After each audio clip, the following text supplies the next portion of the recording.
We now welcome Dr. M.L. Raja to introduce the books Culture of Bharat as detailed in ancient Tamil literature and Culture of Bharat as detailed in Tamil inscriptions. Vanakkam. I extend first of all my heartfelt gratitude and thanks to His Excellency, our beloved, most respected, Honorable Governor, who actually guided us, inspired us, and assisted financially to carry out these two projects. அடுத்ததாக இந்த விழாவிற்கு வந்திருக்கக்கூடிய ஆன்மீக பெரியோர்கள், துறவிகள் ஆகிய அனைவருக்கும் என்னுடைய சிரம் தாழ்ந்த வணக்கத்தையும், துணைவேந்தர்கள், பேராசிரியர்கள், சான்றோர்கள், பெரியோர்கள், அன்னையர்கள், சகோதர சகோதரிகள், எனதருமை மாணவ மாணவிகள் ஆகிய அனைவருக்கும் எனது பணிவான வணக்கத்தை தெரிவித்துக் கொள்கிறேன். 10 மாதத்திற்கு முன்பாக இந்த 2 ப்ராஜெக்ட், பழந்தமிழ் இலக்கியங்கள் சான்றுகள் வழியாக பாரத பண்பாடு மற்றும் தமிழ் கல்வெட்டுகள் வழியாக பாரத பண்பாடு ஆகிய 2 ஆய்வுகள் மேற்கொள்ளப்பட்ட போது அதற்கு உறுதுணையாக பேராசிரியர் பெருந்தைகளான doctor Sridhar, doctor Ilango, doctor Kalairajan, doctor Chidambaram, doctor Rajan ஆகிய அனைவருடைய பெரிதும் முழு ஆர்வமும் ஈடுபாடும் கொண்ட முயற்சியின் விளைவாக இந்த நூல் வெளிவந்திருக்கிறது. அதே போல் இந்த ஆய்வினுடைய அசிஸ்டன்ட் கோஆர்டினேட்டர் திரு கே சிவகுமார் திருப்பூர், அவினாஷ் அமைப்பினுடைய எக்ஸிக்யூட்டிவ் மெம்பர், அவருடைய கடின உழைப்பு, கருத்துக்கள் சரிபார்த்தது, பொருளடக்கம், துணை நூல் பட்டியல், பேஜ் மேக்கிங், அந்த படங்களை சரியாக இன்சர்ட் பண்ணது, இவர் ராத்திரி பகலாக அவர் ஒர்க் பண்ணியிருக்காரு. அதே போல் இந்த நூலை மிக நல்ல முறையில் அச்சடித்து கொடுத்த சிவகாசியை சேர்ந்த கண்ணன் அவர்களுக்கும் என்னுடைய நன்றி உரித்தாக. நான் ஆன்மீக பெரியவர்களை காலையில் சந்தித்த போது இந்த நூல் இன்றைக்கு மிக அவசியம் என்று சொன்னார்கள். எப்படி என்றால், இன்றைக்கு நம்முடைய பாரத நாடு உலகில் அதிக இளைஞர்களை கொண்ட, இளைஞர்களை கொண்ட, இளைய தலைமுறையை கொண்ட நாடாக திகழ்கிறது. ஆகவே இப்படிப்பட்ட அறிவாற்றலும் திறமையும் மிக்க இளைய தலைமுறை தன்னுடைய முன்னோர்களை பற்றிய, அவருடைய வாழ்க்கை முறை, கலாச்சாரம், பண்பாடு, வரலாற்றை பற்றிய ஒரு ஆழ்ந்த அறிவு தேவைப்படுகிறது. அதற்கு இந்த நூல் மிகச் சரியாக இருக்கும் என்று அவர்கள் சொன்னார்கள். அதோடு கூட நம்முடைய முன்னோர்களுடைய வாழ்க்கை முறை, கலாச்சாரம், பண்பாட்டை நாம் வருங்காலத்திற்கு எடுத்து சொல்லக்கூடிய அந்த கடமையும் நமக்கு இருக்கிறது. இது அடுத்ததாக 3ஆவதாக நம்முடைய தமிழ்நாட்டினுடைய வரலாற்றை எடுத்து பார்த்தோமானால், பல்லவ மன்னனான முதலாம் மகேந்திரவர்மனுக்கு முந்தைய காலம் எந்த காலக்கணக்கு நம்மக்கிட்ட இல்லை. உதாரணமாக கல்லணை கட்டிய அந்த மாபெரும் சோழ மன்னனான கரிகால் பெருவளத்தானை பற்றி ஏகப்பட்ட விஷயங்கள் நாம் புறநானூற்றில் படிக்கிறோம், அதே மாதிரி பட்டினப்பாளையில் படிக்கிறோம். ஆனால் அவருடைய காலம் எதுன்னு தெரியாது. கடற்பரப்பு ஒட்டிய சேரன் செங்குட்டுவன் சிலப்பதிகாரத்தில் படிக்கிறோம், புறநானூற்றில் படிக்கிறோம். ஏகப்பட்ட விஷயங்கள், அவருடைய வாழ்க்கை நிகழ்வுகளை படிக்கிறோம். ஆனால் அவருடைய காலம் எது?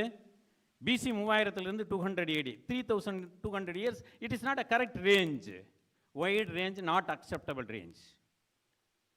So that is also we have to do research. இந்த மாதிரியே தலையாளங்கானத்தை சேர்வன்றிய பாண்டியன் நெடுஞ்செழியன், நெடுநல் வாடையில் நக்கீரன் அவருடைய வாழ்க்கை நிகழ்வுகளை முழுவதுமாக விளக்கி இருக்கிறார். ஆனால் அவருடைய காலம் எது என்று தெரியாது. ஆகவே 1400 ஆண்டுகளுக்கு முந்தைய தமிழ்நாட்டினுடைய வரலாறு, அந்த காலக்கணக்கீடு நம்மளுக்கு தெரியாது. It is not due to lack of evidence, but it is due to lack of efforts.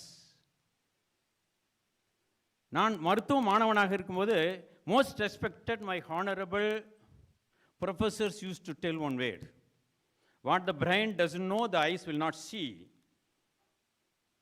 So we need knowledge, we need vision, we need efforts, sincere, dedicated, hard work to find out the evidence. Nowadays everything should be evidence based. Without evidence and logic, the young generation will omit it. So we need evidence, but there are a lot of evidence for that. I just say one example. Colonel McKinsey 1773 பாரதம் வருகிறார். British இந்திய படையில் கர்னலாக இருக்கிறார். 40 ஆண்டுகளாக தென் பாரதம், ஒரிசாவுடைய தென்பகுதி, மகாராஷ்டிராவுடைய தென்பகுதி முழுவதும் அந்த காலத்தில் 200 வருஷத்துக்கு 250 வருஷத்துக்கு முன்னாடி மின்சாரம் கிடையாது, தொலைத்தொடர்பு கிடையாது, போக்குவரத்து கிடையாது, குதிரையில் தான் போகணும், இருட்டு தான் வேலை செய்யணும், சாப்பாடு கிடைக்காது. In spite of that he worked hard, sincere dedicated work, and he collected more than 25,000 evidence for our history. It was bought by East India Company from her wife after his death in 1821 for 1 lakh rupees in 1825. What will be the cost of 1 lakh today? You can understand, you can calculate. That much trustworthy treasurer was not researched so far. Like Colonel Mackenzie, we should have a dedicated, sincere, hard work to find out the truth. ஒரு உதாரணம் சொல்கிறேன். மன்னன் கரிகால் பருவத்தான் காலம் எதுன்னு தெரியாது, ஆனால் மெக்கன்சி கலெக்ஷனில் இருக்கு. மெட்ராஸ் ஓரியண்டல் லைப்ரரியில் there is a poem in Tamil, வெண்பா இருக்கு. தொக்க களியின் 990 மிக கரிகால் வேந்துதித்து. களி 990 கரிகால் பெருவளத்தான் பிறந்திருக்கிறான். 58வது வயசில் கல்லணை கட்டியிருக்கிறான். 83 வரை சோழ நாட்டை ஆண்டியிருக்கிறான். அந்த பாட்டில் இருக்கு. There is evidence in Mackenzie collection, but so far nobody has researched. So there are evidence, only lack of efforts is there. So we need to do a lot of research and find out the truth, the actual history of Tamil Nadu as well as whole of Bharat. That is the most essential thing. But there are hurdles. Usually a good job will have hurdles. The most challenging aspect in deciphering the ancient manuscripts and inscription is because in the lipi, the script. இப்போ உதாரணத்துக்கு தமிழ் எடுத்துக்கோங்க, தமிழ் கல்வெட்டு, தமிழ் மேனஸ்கிரிப்டில் எடுத்துக்கோங்க. கல்வெட்டில் எடுத்தனா கிரந்தமே 4 வகை இருக்குது. பாண்டிய பல்லவ கிரந்தம், சோழ கிரந்தம், நவீன கிரந்தம். அதெல்லாம் வட்டெழுத்து இருக்குது, பிராமி இருக்குது. அப்புறம் தமிழ்லேயே இன்றைக்கு இருக்கிற வரியோடையும் 300 வருஷத்துக்கு முன்னாடி கிடையாது. பொருளும் வித்தியாசம் இருக்குது. இன்றைக்கி நம்ம குழின்னு எடுத்தோன்னா பூமியில் ஒரு சின்ன குழி அப்படி எடுத்துக்கிறோம், ஒரு பிட். பட் 300 வருஷத்துக்கு முன்னாடி குழின்னா பரப்பளவுன்னு அர்த்தம். ஸோ பொருள், அதே சொல்லுக்கு பொருள் மாறிக்கொண்டே இருக்கிறது. ஈவன் சமஸ்கிருதம் எடுத்தீங்கன்னா பிராமி எழுத்தில் இருக்குது, தேவநாகரியில் இருக்குது, நாகரியில் இருக்குது, கௌடிய எழுத்து முறையில் இருக்குது, மைத்திலியில் இருக்குது, சாரதா லிபியில் இருக்குது. ஸோ இத்தனையும் மாஸ்டர் பண்ணணும் நம்ம. But not a single human being. ஏன்னா நம்ம நாட்டில் ஒய்டு வேரஞ்சு லாங்குவேஜஸ் இருக்குது. உலகத்தில் எந்த பகுதியிலையும் இவ்வளோ லாங்குவேஜ் பார்க்க முடியாது ஒரு ஷார்ட் ஏரியாவில். அதுலேயும் பார்த்தீங்கன்னா இந்த நியூமெரிக்கல் சிம்பிள்ஸ் இன்றைக்கி நாம் எக்ஸ்பிரஸ் பண்ண மாதிரி பழைய தமிழ் கல்வெட்டில் இருக்காது. கன்னடத்தில் இருக்காது, தெலுங்கில் இருக்காது, மலையாளத்தில் இருக்காது, சமஸ்கிருதத்தில் இருக்காது. So numerical simple also very. So, this is the time to develop a software application.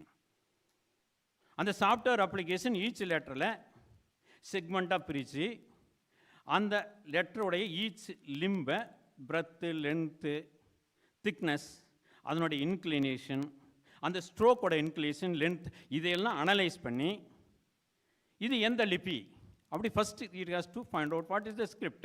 After that it can transliterate and translate. That application is needed. I have participated as a judge in the Prime Minister, Honorable Prime Minister hackathon program.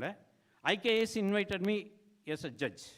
In that students tried to develop, but I have told the national coordinator of IKS, it is not possible with the students. We have to have a MOE with software professionals. We can develop within 1 or 2 years. If we develop, we will break through. It's a great breakthrough and turning point in deciphering all the inscriptions and manuscripts. That is the need of the day. And second thing is, we have to go in step. இன்னைக்கு world எப்படி இருக்கு? யார்கிட்ட data இருக்கோ they are ruling the earth. Data based. That is the power of this present day. Data is the power of the present day. So more than 5 lakhs manuscripts இருக்கு. 1.5 lakhs, more than 2 lakhs inscriptions இருக்கு. இதை பற்றி ஒரு meta data நம்மகிட்ட இருக்கா? இல்லை. We have to do it. அது எந்த லெவலுக்கு போகணும்னா ஆர்டிஃபிஷியல் இன்டெலிஜென்ஸ் இன் ஹிஸ்டோரியோகிராஃபியில் வரணும். That is the need of the hour. அது மட்டும்தான் இந்த நாட்டினுடைய சரியான வரலாற்றை உண்மையை நமக்கு உணர்த்தும். அது மட்டும் இல்லாமல் இன்றைக்கி மத்திய அரசாங்கத்தினுடைய பாசினியில் வரலாறு இல்லை, அதுக்குள்ளே இன்க்ளூடட் ஆகலை. We have to include history also.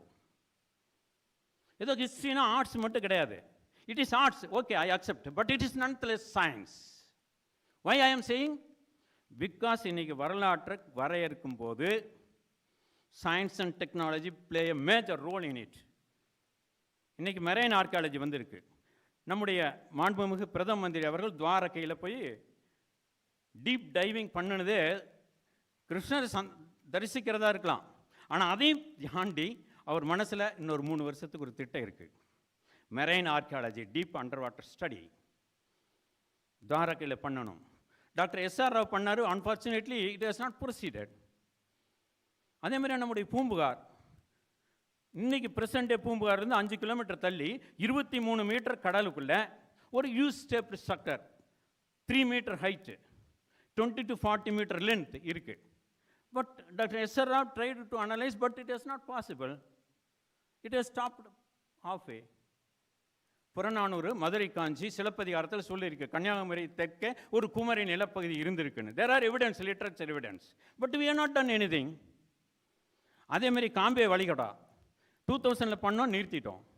Konkan வால், டெக்கன் காலேஜினுடைய ஆர்கியாலஜி டிபார்ட்மெண்ட் பண்ணிச்சு, it also halfway only gone. இன்னைக்கு ஏஎஸ்ஐ வந்து மெயின்பூர் சிலோனியில், அங்கே வந்து யூபியில் சேரட் கண்டுபிடிச்சிருக்காங்க, horse driven chariot, 4000 years. So it has to proceed. Kurukshetra, Indraprastha, Hastinapur எல்லாம் பண்ணணும். ஸோ இத்தனை வேலை இருக்குது. ஸோ இதில் வந்து இன்றைக்கி சயின்ஸ் அண்ட் டெக்னாலஜி வருது. இப்போ மெரைன் ஆர்கியாலஜியில் இன்னண்டேஷன் டெக்னிக், பேத்திமெட்ரிக் டெக்னிக் அது இருக்குது. Science and technology. கார்பன் டேட்டிங்லாம் நீ கொஞ்சம் அவுடேட்டட். தெர்மோலூமினசன்ஸ் வந்துருச்சு. அதுலேயும் ground penetrating radar, precisely locating where exact the ancient city was buried. Ground penetrating radar. So history depends on science and technology. So history is not only arts, it is nonetheless science. That is the conclusion. So இதெல்லாம் நம்ம பண்ணணும். Why பண்ணணும்? ஏன் இதை பண்ணணும்? ஹிஸ்ட்ரிக்கு என்ன போய்ங்க வரலாறு? அசோகர் ஏன் நம்ம வாரத்தில் நட்டார், அது போயிட்டு போகலாமே. But history is the most important of all educational subjects. கல்வி சார்ந்த அனைத்து துறையிலும் வரலாறு தான் மிக முக்கியமான ஒன்று. ஏன்னா வரலாறு தான் நாம் யார், நம்முடைய அடையாளம் என்னன்னு காமிக்குது. நம்முடைய முன்னோர்களுடைய பண்பாடு, கலாச்சாரம், வாழ்க்கை முறை, சிவிலைசேஷன், அவர்களுடைய ப்ரியாரிட்டிஸ், அவர்களுடைய வெற்றி தோல்விகள், இதன் மூலமாக நம்முடைய அடையாளத்தை காண்பிப்பது வரலாறு மட்டுமே. So history alone reveals our identity. ஒரு ஐடென்டிட்டி தப்பாக போனால் என்ன ஆகுன்னு சொல்கிறேன். As a medical man I am telling. நம்ம பாடியில் இருக்கக்கூடிய அந்த உயிரணு செல், அதுக்குள்ளே ஒரு வைரஸ் பூந்துருச்சு. அந்த செல் நம்முடைய பாடி தான். அந்த செல் என்ன ஐடென்டிஃபை பண்ணும்? இந்த பாடி என்னோடது. அந்த செல்லுனுடைய அடையாளம் இந்த பாடி. ஆனால் அந்த வைரஸ் போன உடனே என்ன சொல்லுது? சேம் பாடிக்கு எதிராக அது வேலை செய்யுது. ஸோ அடையாளம் மறைக்கப்பட்டாலோ, மறுக்கப்பட்டாலோ, இல்லை மாற்றப்பட்டாலோ, யார் எதுக்காக வேலை செய்யணுமோ அதுக்கு ஆப்போசிட்டாக வேலை செய்வாங்க. இந்த அனலகி ஹியூமன் பீயிங் மட்டும் இல்லை, நேசனுக்கும் சமுதாயத்துக்கும் பொருந்தும். ஆகவே அடையாளம் காட்டப்பட வேண்டும். அடையாளம் சரியாக, மிகச்சரியான அடையாளம் ஒவ்வொரு பாரத குடிமகனுக்கும் தெரிந்திருக்கணும். அப்போ மட்டும்தான் இந்த நாடு எட்டர்னல் சேஃப்டி இருக்கும், எட்டர்னல் ப்ரோக்ரஸ் இருக்கணும். சாஸ்வதமான அந்த பாதுகாப்பும் சாஸ்வதமான வளர்ச்சியும் இருக்கும். So history is that much important. So அந்த ஹிஸ்ட்ரி அதுதான் அவினாஷனுடைய national vision and mission. So Avinash இதில் என்ன ப்ரோக்ரஸ் பண்ணியிருக்கு? ஆல்ரெடி இந்த ரிசோர்ஸ் புக்ஸு, இந்த ஹிஸ்ட்ரி பற்றி ரிசர்ச் பண்ணக்கூடிய அந்த டெக்ஸ்ட், மேனுஸ்கிரிப்ட்ஸ், இன்ஸ்கிரிப்ஷன்ஸோட copies we have collected more than 70 to 75%. We are having. And also we digitalized. இந்த சென்ட்ரல் கவர்மெண்ட்டுடைய ஐகேஎஸ், ஏஐசிடியுடைய ஐகேஎஸ்னுடைய அந்த ஹெல்ப்னால we have already digitalized. We are having a searchable PDF software files with us. அப்புறம் இன்னைக்கு அவினாஷில் இந்த விஷயத்துக்காக ஆராய்ச்சி பண்ணுறதுக்கு many youngsters are joining. அடுத்து நாங்கள் போக வேண்டியது அந்த software application to decipher all the inscriptions and manuscripts and also metadating all the data and also even reaching to artificial intelligence in historiography. That is the aim of Avinash. So we are going to do in near future. So for that I humbly express my gratitude and thanks for Honorable Governor to enthusiastically motivated us, and we need our Honorable Governor's blessings in these projects much in the near future. His blessings, greetings, inspiration, guidance, everything we need, sir. And we also need, many scholars are there, university vice chancellors are there, great personalities are there, software people are there. So we are going to develop on software and also metadating all the data. In that, any company, we are ready to have an MOU with them to research on this, because history is the most important thing, I have explained. So any MOU from any reputed companies, we are welcome. Not only MU, even students, they can participate in this activity, national mission, like copying an inscription in their locality or copying a manuscript in any library, and actively participating in that and helping us, even giving a moral boost us. I humbly request everyone to participate in this national mission. Thank you very much. Vanakkam.